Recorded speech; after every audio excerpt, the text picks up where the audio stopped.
वाणिज्य शाखेमध्ये त्यांची पदवी आहे. स्वतःचा त्यांचा कागदाचा व्यवसाय आहे. पेपर असोसिएशनचे ते अध्यक्ष पण होते.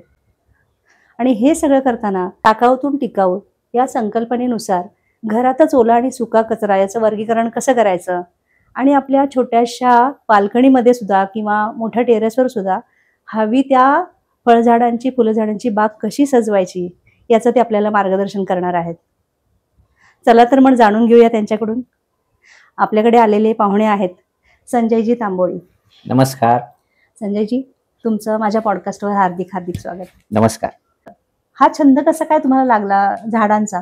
मूळ गाव तुमचं कुठलं?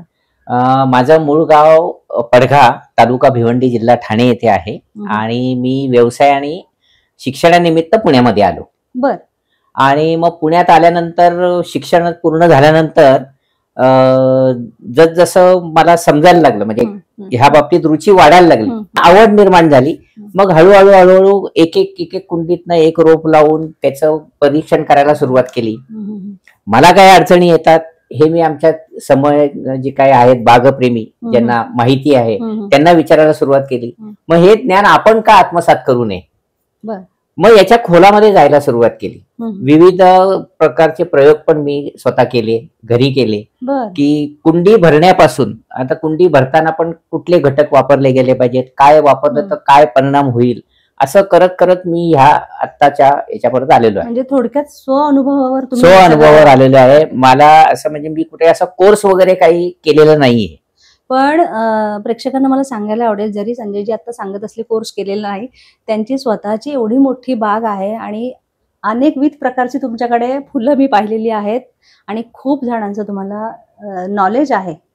त्यामुळे तुम्ही जरी म्हणत असला की पर्टिक्युलर जाऊन एका ठिकाणी कोर्स नाही केला तरी तुमच्याकडे कोर्सला नक्कीच लोक येतील. इतका अभ्यास तुमचा आहे. नक्कीच. आणि बघा, अनुभवातनच माणूस, आणि म्हणजे अनुभव हाच गुरु आहे. बरोबर. आणि तुम्ही जेवढं तुमच्या निसर्गाशी जवळीक जाल, झाडांशी जेवढी जवळीक राहाल, तेवढं अधिक चांगलं. ती ग्रीन थेरपी आहे जवळजवळ एक प्रकारे. खूप कमी खर्चात, म्हणजे टाकाऊतनं टिकाऊ ही जी संकल्पना आहे त्यातला पहिला मुद्दा असा आहे की पहिलं आपण कशात झाड लावावं. तर टाकाऊतनं टिकाऊ मधनं तुम्ही जुन्या बकेट असतात रंगाच्या, बारदाना, मी पोत्यांमध्ये सुद्धा झाडं लावलेली आहेत आणि ती जगलेली आहेत. पोत्यांमध्ये आपल्या गव्हा तांदळाची जी पोती असतात ती सुद्धा डबल करून त्याच्यामध्ये सुद्धा मी झाडं लावलेली आहेत. ती जगलेली आहेत, त्याला फुलं फळं आलेली आहेत. बरं. म्हणजे ते जे कन्सेप्ट आहे चुकीचा की त्यातून माती वाहून जाईल, पाणी वाहून जाईल, काही नाही. व्यवस्थित तुम्ही जर मिश्रण भरलं तर खूप छान पद्धतीचे रिझल्ट येतात. फक्त ते 1 ते 2 वर्ष राहतं. आपल्या दुधाच्या बकेट आहेत बघा जुन्या, किंवा भाजीपाल्याची क्रेट आहेत, त्याच्यामध्ये सुद्धा तुम्ही हिरवं ग्रीन कापड लावून तुम्ही त्याच्यामध्ये तुमची फुल झाडं फळ झाडं लावू शकता. थर्माकोलचे बॉक्स येतात, ते तर अक्षरशः आता टाकून देतात. बरोबर. तर त्या थर्माकोलच्या बॉक्स मध्ये मी स्वतः माझ्या टेरेसवर केळी फुलवलेली आहेत. खरं. आणि मला सांगा की छंद म्हणण्यापेक्षा आत्मीयताच आहेत प्रत्येक गृहिणींना, की आपल्या छोट्याशा बाल्कनीत सुद्धा काहीतरी हवं असतं. आणि तुम्ही तर म्हणताय की भाजीपाला पण आपण त्यात लावू शकतो. नक्कीच. तर मग त्याला काय प्रक्रिया करावी लागते खरं तर भाजीपाला लावायचा, किंवा त्याला कुठला ऋतू पाहायला लागतो का, त्याच्याप्रमाणे काय असतं का? हो, नक्कीच. आता कसं असतं की आपण बाजारात गेलो, आपल्याला टोमॅटो लावायचंय, तर टोमॅटोचं बियाणं आपण बाजारात आणतो. हा महिना जुलै आहे. जुलै महिन्यात तुम्ही टोमॅटोचं बी लावलं, ते असतं मार्च मधलं. मग त्या पुढे ऑगस्ट सप्टेंबरला जेव्हा टोमॅटो येतो तेव्हा त्याला खाली असं काळसर असं डाग वगैरे असं येतो, तो बिगर मोसमी असतो. तर सगळ्यात सोपं टोमॅटोची रोपं मिळतात. तुम्ही जर आपल्या पुण्याच्या, आता थोडंसं लांब जावं लागेल तुम्हाला नर्सरीसाठी, सोलापूर रोडला हडपसरच्या पुढे असंख्य नर्सरी आहेत, सोमाटणे फाट्याला आहेत, तुमच्या सिंहगड रोडला आहेत. रोपं मिळतात, कोबी, फ्लावर, मिरची, 1-1 रुपयाला एक. त्यातलं रोपं लावायची छोट्या ह्याच्यामध्ये, आणि जे सुदृढ रोप असेल त्याचं तुम्ही मोठ्या बकेटमध्ये याच्यामध्ये तुम्ही लावू शकता. आणि मिश्रणाला आता सध्या तुम्ही जास्त माती वापरायची नाही. मातीनी कुंड्या जडही होतात. पाला पाचोळा, तुमच्या नारळाच्या शेंड्या, विटांचे तुकडे, असं जर तुम्ही टाकलं, वाळू आणि कोकोपीट, हे मातीला घट्ट धरून ठेवतं आणि पाण्याचा निचरा सुद्धा अतिशय उत्तम होतो. पण मग हे जे आता तुम्ही सांगितलेले घटक मग हे सगळे माती अगोदर टाकायची का हे अगोदर टाकायचं आणि हे अगोदर खाली हे पाणी त्यातून बेसला टाकलं की मग बाकीचं कसं करायचं की मातीमध्ये तुम्ही कोकोपीट 10% त्याचं प्रमाणाप्रमाणे टाकायचं, खतं टाकायची, निमपेंड टाकायची, निमपेंड मिळते. जसं आपण पूर्वी भाताला कीड लागू नये म्हणून कडुलिंबाचा पाला टाकायचो, एक्झॅक्टली तशी निमपेंड बाजारामध्ये मिळते. ती टाकली तर कीड लागत नाही. फंगीसाइडचं पण साप नावाचं एक पावडर मिळते, ती टाका तुम्ही. त्यातच टाकायची. असं थोडंसं घ्यायचं. बरं. आणि खतं जर असेल म्हणजे आता कुंडी केवढी आहे त्या प्रमाणामध्ये तुम्ही तेवढं प्रमाण घ्यायचं. बरं. पण मग हे सगळे घटक टाकायचे ऍट ए टाइम नाही, मिक्स करायचं. त्याला पॉटिंग मिक्सर म्हणतात. म्हणजे आपण एक मिक्सर बनवतो. आता आपण असं ठरवलं की बाबा मी 5 झाडं आज मला लावायची, तर 5 झाडाचं साधारण तुम्ही जर एवढी माती घेतली तर तेवढ्या 10-20% प्रपोर्शन एवढी खतं त्यात आणि कीटकनाशक किंवा जे काही असेल कीटनाशक ते मिक्स करून पॉटिंग मिक्सर तयार करायचं. बरं. नर्सरीतनं रोप आणलं की एक गोष्ट नेहमी लक्षात ठेवा, नर्सरीतनं आणलेलं रोप लगेच लावायचं नाही. कारण सांगतो की नर्सरीमध्ये अनेक रासायनिक औषधं मारून फवारणी करून त्याला ते जगवलेलं असतं तिथे. आपल्याकडे आलं की आपल्या झाडांच्या सानिध्यामध्ये त्याला थोडा वेळ ठेवा. आपण आता एखाद्याच्या घरी राहायला गेलो तर आपल्याला झोप लागत नाही बघा. अच्छा, झाडांचं पण असतं. झाडांचं पण तसं असतं. झाडांना सुद्धा शॉक लागतो. बर. ते शॉक आपण म्हणतो ना, अरे बाबा मी नर्सरीतनं रोप आणलं आणि माझं जगलंच नाही. हो. यांच्याकडे कशी जगतात, तर त्याचं कारण ते. आणि एक मॅग्नेशियम सल्फेट, ज्याला मेडिकलमध्ये मॅग्नेशियम सल्फेट म्हणतात, आणि कुठल्याही कृषी केंद्रात गेलं तर इप्सम सॉल्ट म्हणून एक आपला मिठासारखा पदार्थ मिळतो. इप्सम सॉल्ट अगदी चिमूटभर त्या जेव्हा आपण नवीन रोप लावतो म्हणजे 4-5 दिवसांनी लावा त्याला. लावताना रोप पहिले त्याची ती पिशवी काढायची आणि मग ती थोडीशी माती सुट्टी करायची. मग आपलं जेव्हा कुंडी आपण भरतो, कुंडीच्या तळाशी मी तुम्हाला सांगितल्याप्रमाणे विटकरांचे तुकडे, नारळाच्या शेंड्या, पालापाचोळा असं भरल्यानंतर थोडीशी जे आपलं पॉटिंग मिक्सर मगाशी मी तुम्हाला जे सांगितलं ते टाकलं की थोडंसं खोलगट भाग करून मग ते रोप लावायचं आणि परत ते आपलं पॉटिंग मिक्सर करून आणि कुंडी भरताना 1 ते 1.5 इंच सोडायचं. पूर्ण काठोकाठ कुंडी भरायची नाही. बर. थोडंसं सोडायचं. त्याचं कारण तुम्हाला मी सांगतो. जेव्हा ते भरतो तेव्हा ते थोडं खाली जातं. 15 दिवसांनी 20 दिवसांनी जेव्हा आपल्याला खतं द्यायची असतात तेव्हा कुंडी भोवतीची माती काढायची असते आणि खत टाकलं की परत ती बाहेरची माती काढलेली परत पूर्ववत करायची. म्हणजे मुळांना लवकरात लवकर अन्नाचा पुरवठा होतो. बरं. ओके. झाडा जी आहेत, आपली जी काही बाग आहे त्याच्यामध्ये 3 गोष्टी महत्वाच्या आहेत: हवा, पाणी आणि माती. तर हवा कुठली असावी? दमट हवामानामध्ये सुद्धा झाडं जास्त जगतात. म्हणजे आता ही दाटी तुमच्या समोर दिसतात बघा, हे दाटी वाटेने जर झाडं असतील तर ती सानिध्यामध्ये एकमेकांच्या सहवासामध्ये जास्त जगतात, म्हणजे वाढतात. खरं. पाण्याचं व्यवस्थापन असं आहे की पाणी कधी द्यावं, तर पाणी सहसा संध्याकाळी उशिरा द्यायचं. तसा कसं असतं, एका घरामध्ये नवीन झाड आणलं की आई पाणी देणार, मुलगा पाणी देणार, आजोबा पाणी देणार, नातू पाणी देणार. तर त्या पाण्याने ती मुळं जास्त पाण्याने कुसतात झाडाची. तर मध्ये जर बोट टाकलं तर साधारण ओलसर लागलं तर पाणी द्यायचं नाही, थोडं कोरडं लागलं तर पाणी द्यायचं. आणि सर्वात चांगली वेळ पाणी देण्याची ही संध्याकाळची उशिरा पाणी द्यायचं. काय त्याचं कारण? म्हणजे त्याचं कारण असं आहे की अन्न निर्मिती आणि झाडांची वाढ या 2 गोष्टी त्याच्यामध्ये कारणीभूत असतात. झाडांची वाढ ही रात्री होते. झाडं वाढतात रात्री आणि अन्न निर्मिती दिवसा करतात. जेव्हा सूर्याची ऊर्जा मिळते तेव्हा त्यांचं अन्न निर्मितीचं काम चालू होतं. जेव्हा तुम्ही संध्याकाळी उशिरा पाणी देता तेव्हा झाडांच्या वाढीला ते पोषक वातावरण असतं आणि दुसऱ्या दिवशी अन्न निर्मितीला ते सहाय्यभूत ठरतं. अच्छा. पण मग जेवढं मी ऐकलंय तेवढा म्हणजे तो गैरसमज असावा, माहित नाही, की रात्रीची झाडं झोपतात त्यांना नाही, रात्री झाडी झोपतात ते झालं. खूप रात्री नाही द्यायचं, सूर्यास्तानंतर दिलं तर उत्तम. त्याचं पहिलं झाड आहे, पहिलं झाड लावायचं. कुठलं झाड लावायचं हा प्रश्न पडतो. इथून सुरुवात असते की माझी छोटी बाल्कनी आहे, मग कुठली लावायची. आणि झाडांसाठी आहे ना, ऊन अतिशय, म्हणजे सूर्यप्रकाश, ऊन हे अतिशय महत्वाचं आहे.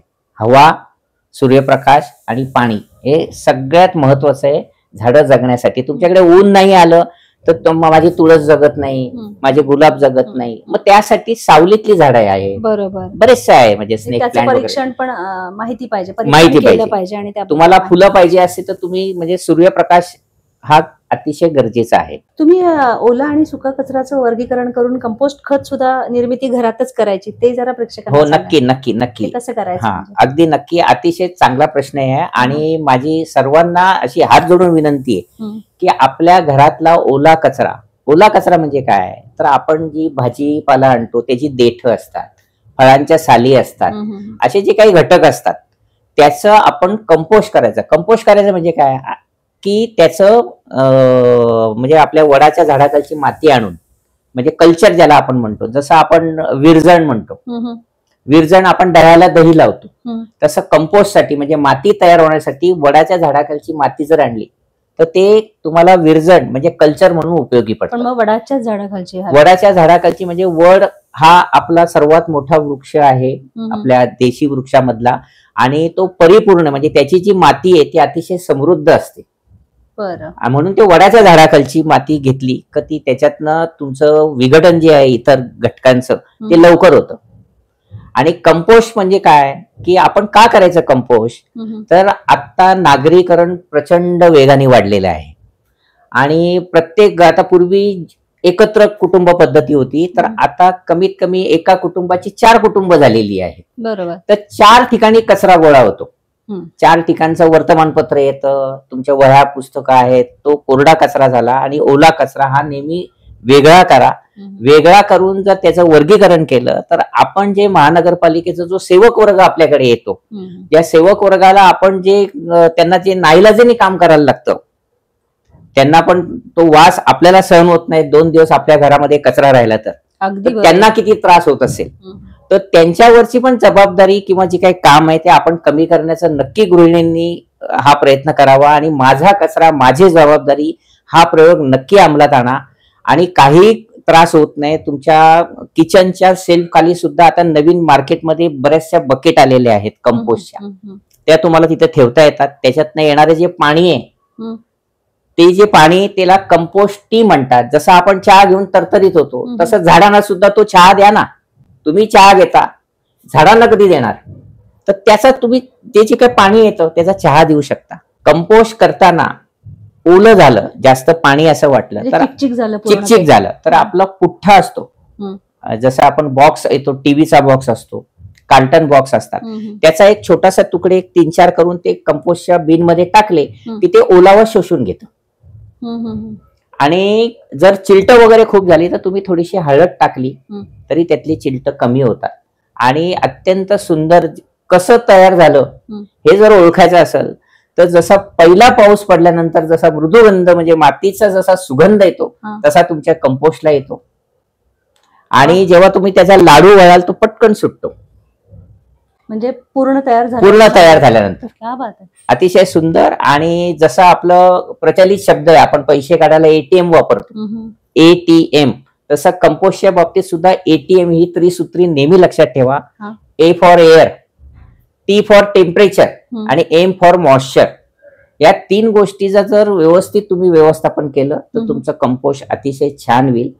आणि कंपोस्टचं जी माती आहे ती जे काय झालेलं कंपोस्ट आहे ते तुमच्या झाडांना द्या.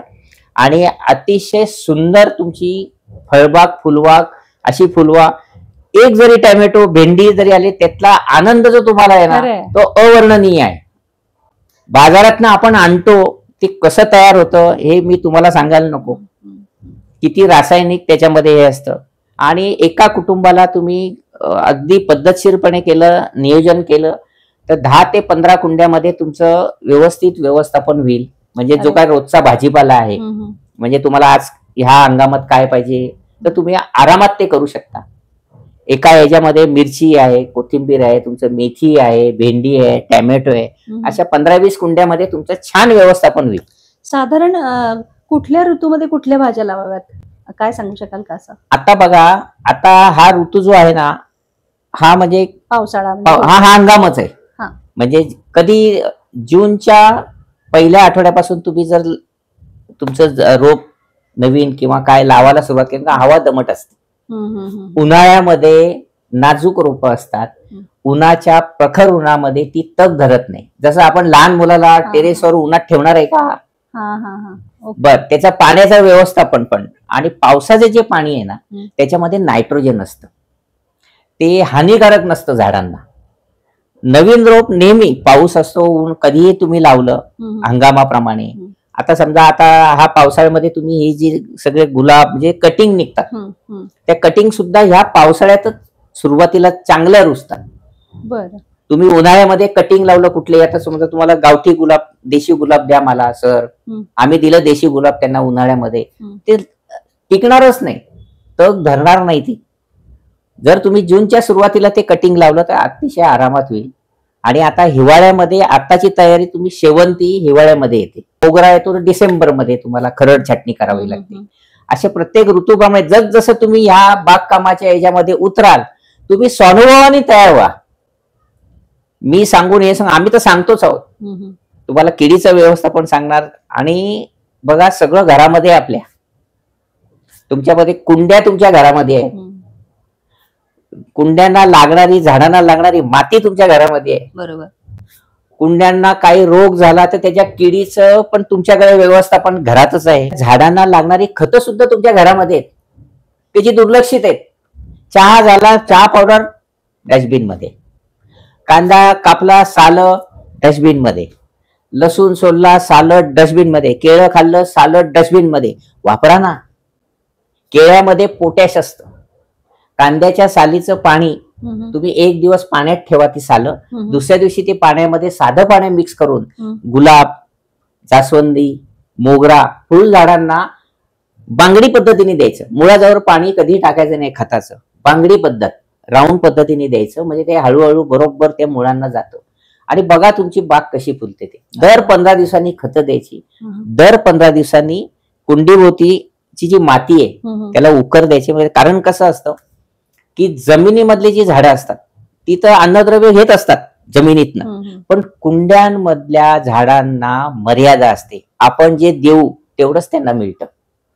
म्हणून कुंड्यांचं व्यवस्थापन आपल्याचकडे पाहिजे आणि त्याची आपली जबाबदारी आहे ती. आपण त्या पद्धतीने करायचं. रोज 10 ते 15 मिनिटं, अर्धा तास तुम्ही तुमच्या बागेला दिला तरी पुरेसं आहे. जसं आपल्या घरातल्या लहान मुलं आपण अगदी त्याप्रमाणेच ती रोपं सांभाळली अगदी. लहान मुलांना आपण ताजं अन्न देतो, पण झाडांना शिळं कुजलेलं हे अन्न लागतं. जर कुठल्या गृहिणीला खूपच काम आहे, रात्रीची ड्युटी आहे, सकाळची ड्युटी आहे, कंपोस्ट वगैरे करायला जमत नाही, त्यांनी घाबरायचं कारण नाही. भाज्यांची जी देठ आहेत, फळांच्या साली आहेत, त्या थोड्या कट करायच्या आपल्या चॉपरनी आणि पाणी टाकून हलकस मिक्सर मध्ये फिरवायचं आणि ती स्लरी द्या ना तरी चालते. अच्छा. हा, काहीच प्रॉब्लेम नाही. फक्त तुमचा कचरा आहे ना तो बाहेर नका देऊ. मिथेन वायूचं प्रमाण वाढवू नका. माझा कचरा माझी जबाबदारी ही संकल्पना जर सगळ्या यांनी जर अवलंबली तर इंदोरच्या पुढे आपण नक्कीच जाऊ.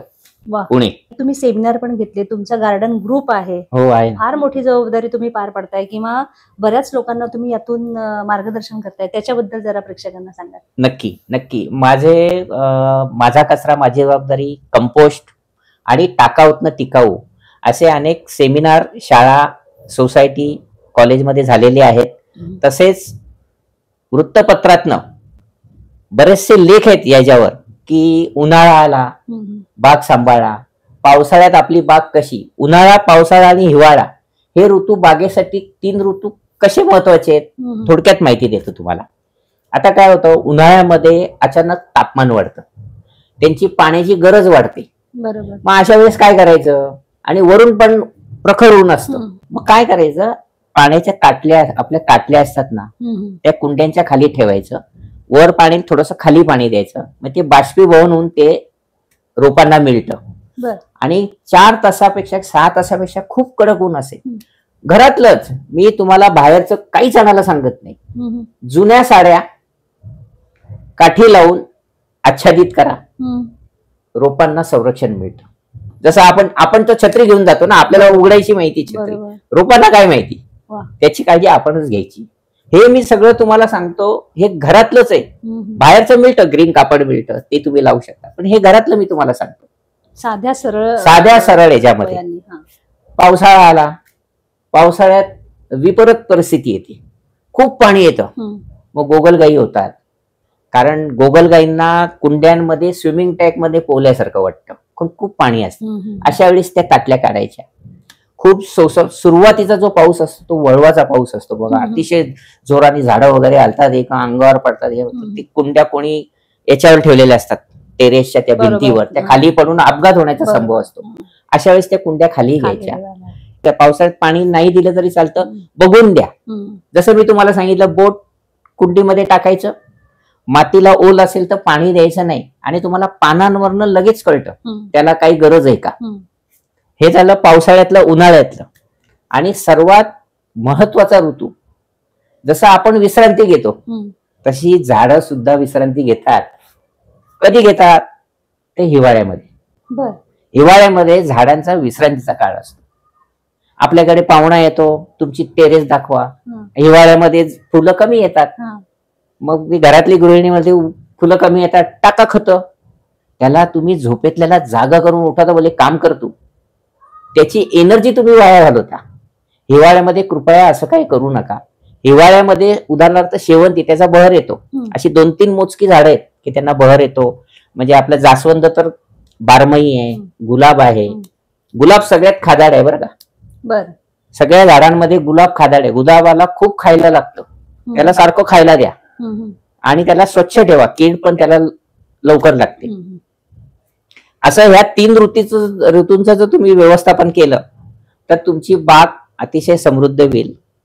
रोज माझं मी सांगतो, मी 2 वेळेला जातो टेरेसवर. माझ्याकडे 70 झाड आहेत, आणि सगळी टिकाऊचा वापर करून, म्हणजे 15 लिटरच्या जुन्या रंगाच्या डब्यामध्ये मी शेवगा लावलेला आहे. या हंगामामध्ये त्याला 40 शेंगा आल्या. पेरू, सरदार पेरू, तो सुद्धा 15 लिटरच्या डब्यामध्ये आहे. शेवगा आहे, असंख्य गुलाबाच्या व्हरायटी आहेत, शेवंती आहेत, तुळस आहे. तुळशीच्या बाबतीत पण मी सांगेल तुम्हाला, तुळशीच्या बाबतीत बरेचसे प्रश्न येत आहेत. तर अशा पद्धतीने म्हणजे औषधी वनस्पती पण खूप आहे माझ्याकडे. म्हणजे तुम्ही गवती चहा लावा तुम्ही, की तुम्हाला असं पावसाळी वातावरण वाटलं तर 2 पानं टाकली. मी हळद लावतो छोट्या कुंडीमध्ये. सोनटक्का आहे, पांढरा पिवळा असा वेगवेगळ्या. लिंबू आहे, लिंबूचं पण बरेचसे प्रश्न येतात की लिंबू लागत नाही. तर तुम्ही ते बी पासून आलेलं झाड जे लावलं कुठलंही, तर त्याला फळधारणा आणि फलधारणा ही 6 ते 8 वर्षानंतर येते. तेवढा पेशन्स मात्र तुम्ही तेवढं ठेवलं पाहिजे. 8 वर्ष हो, बी पासून. बरं. कलमी असेल म्हणजे तुम्ही नर्सरीत गेलं, फुल आलेलं आहे, फळ आलेलं आहे, ते कलमी असतं, त्याला लगेच चालू होतं. पण बी पासून असेल त्याला, माझ्याकडे 10 वर्षापूर्वीच लाल पेरूचं झाड आहे, आता त्याला 35 ते 40 पेरू येतात. सरदार नावाचा पेरू आहे, लिंबू आहे, 100 लिंबू येतात.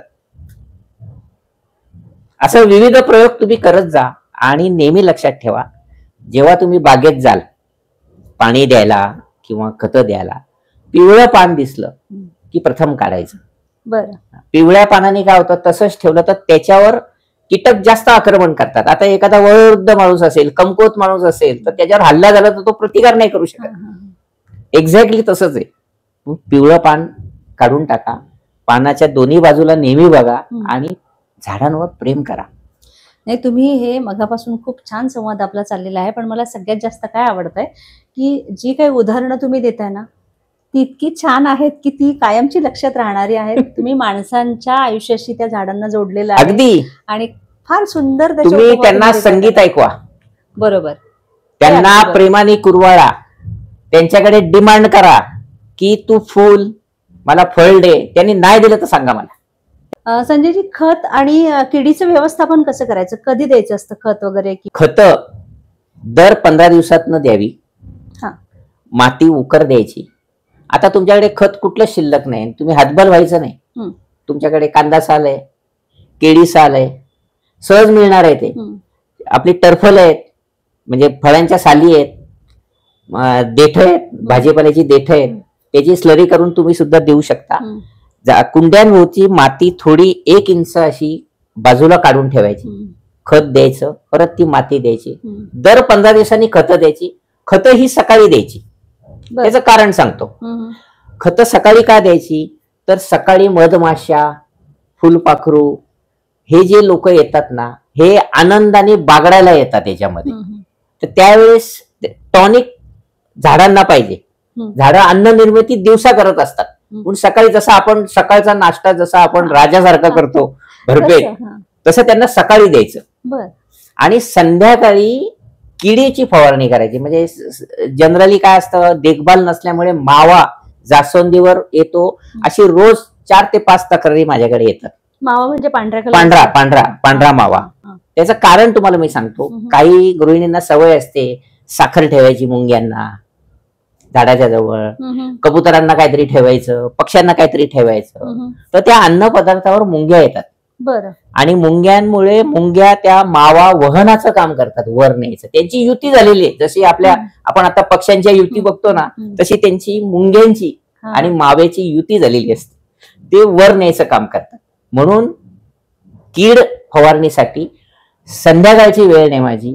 जसे अंधार पडल्यावर व्हिलन येतात बघा, मनुष्याला पण लुटायला रात्रीच येतात बघा, तसे झाडांवर आक्रमण करायला रात्रीचे सगळे लोक येतात. किडी त्या काय येतात त्या. पण मग काय फवारणी म्हणजे किडीचं काय करायचं? घरातलंच.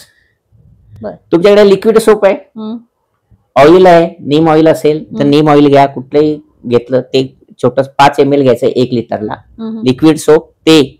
आणि ते सॅनिटायझर घ्यायचं 5 ml 1 लिटरला. आता फवारायचं कसं? अगदी सोपं आहे. पानाची मागच्या बाजूला फवारायचं, मागच्या बाजूला. आणि जर तिथे कीड असेल खोडांवर तर खोडांवर. आणि ज्या झाडांवर मावा आहे पहिले त्या जुन्या ब्रशने तो खरवडून काढायचा, संपूर्ण खरवडायचा. खरवडून काढला, स्वच्छ झाला की त्याच्यावर फवारणी करायची. आणि जर जाड असेल, समजा जास्वंदीचं खोड जाड असतं, त्याला सेलो टेप गुंडाळायची. ते बॅरिकेड झालं. हा एक चांगला पर्याय आहे.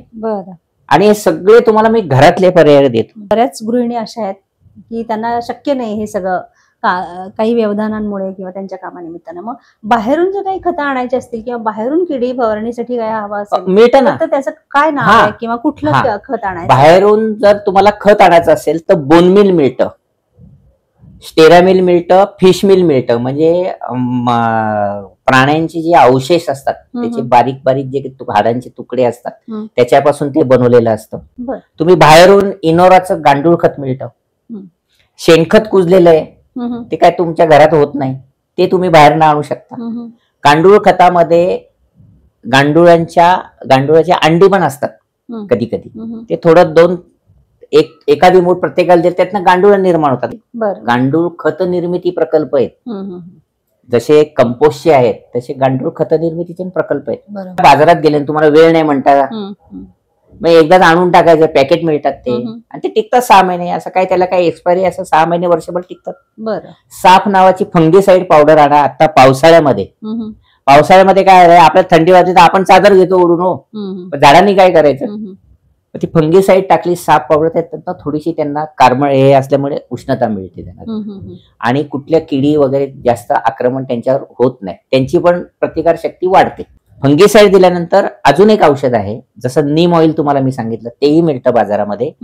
आणि एक्सोडस नावाचं एक औषध आहे.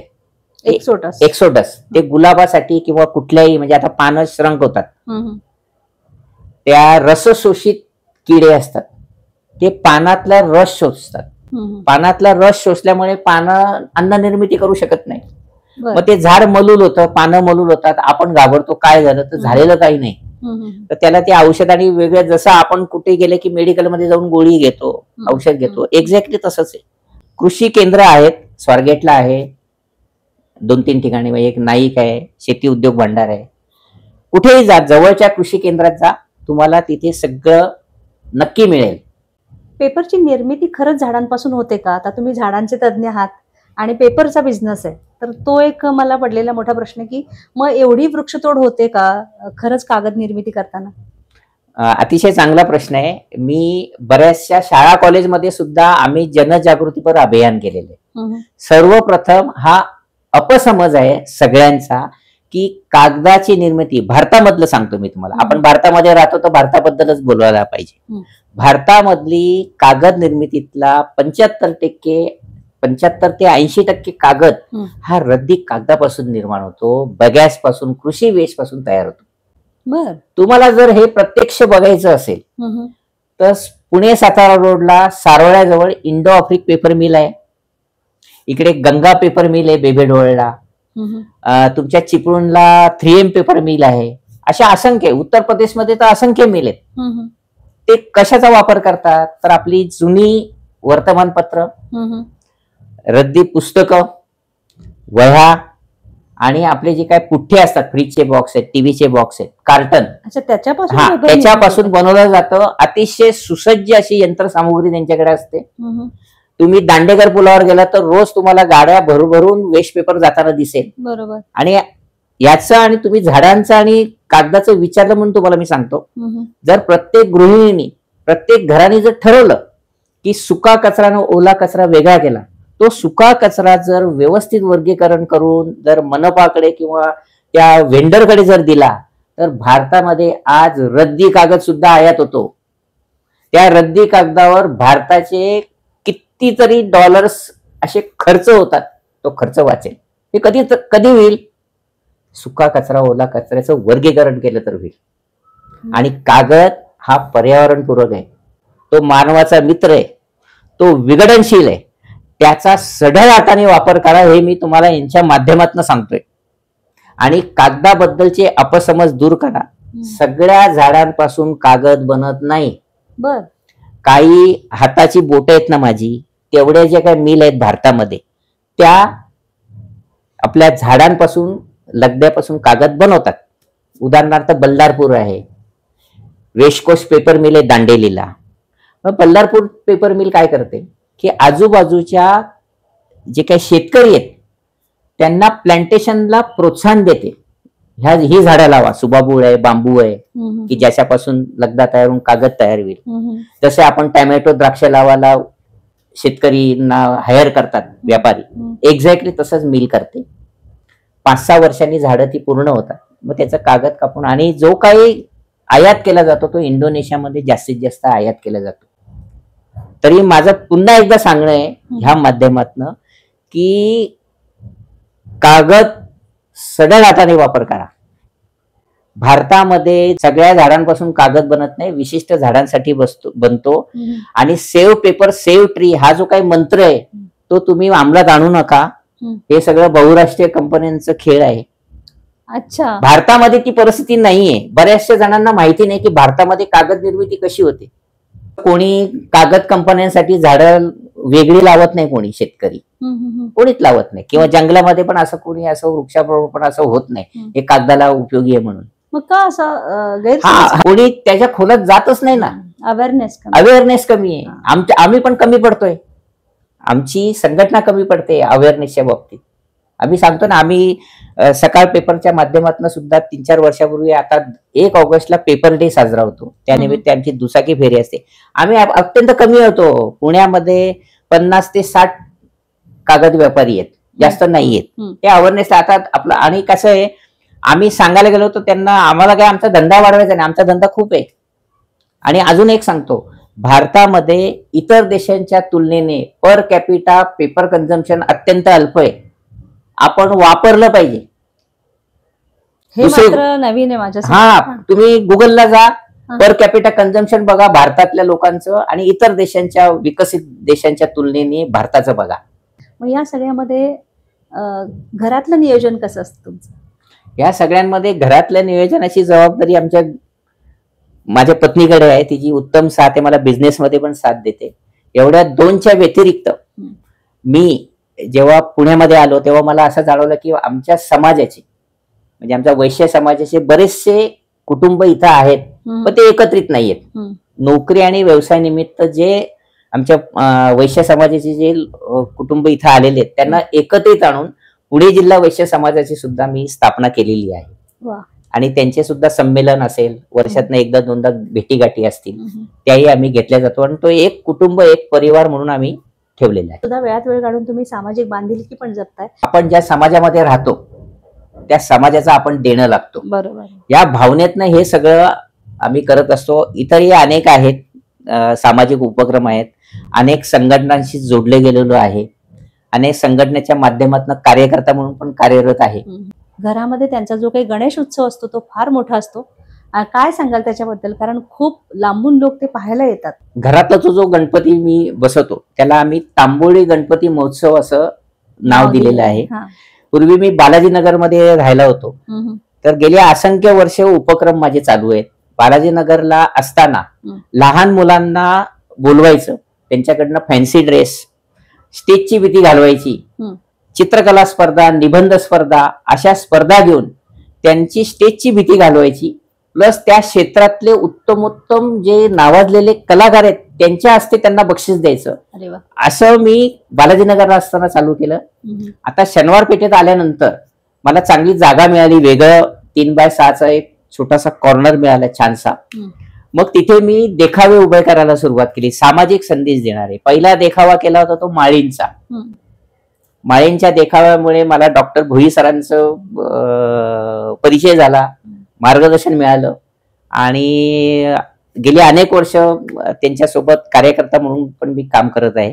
भारताने ज्या ज्या क्षेत्रामध्ये चांगली कामगिरी केलेली, जे प्राऊड मोमेंट आहे ते आम्ही सादर करण्याचा प्रयत्न केला.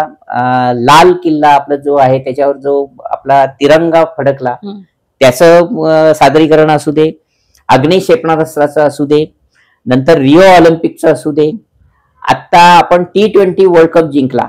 तर हे सादर करत असताना अतिशय छोट्या जागेत, म्हणजे 3x6 मधली अर्धी जागा, त्या जागेमध्ये सादरीकरण करून असंख्य गणेश भक्त, परत मीडिया असेल, वार्तांकन करणारे माझे पत्रकार बांधव असतील आणि अनेक सामाजिक संघटनांनी मला गौरवलेलं आहे. आणि आम्हाला खासदार श्री गिरीश बापट यांच्या हस्ते पहिलं बक्षीस मिळालेले मायक्रो ओव्हनचं, अशा अनेक मिळालेले, त्यातनं उभारी मिळते. आणि आताचा आमचा जो गणेशोत्सव आहे तो आता आमचा राहिलेला नाहीये, कुटुंबापुरता राहिलेला असून अनेक मित्रपरिवार आम्हाला मदत करतात, मदतीला येतात आणि त्यांच्या सहकार्याने तो साजरा होतो.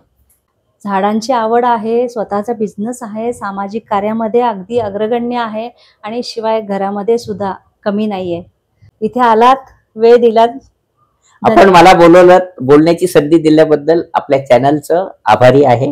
धन्यवाद सर्व प्रेक्षकांना.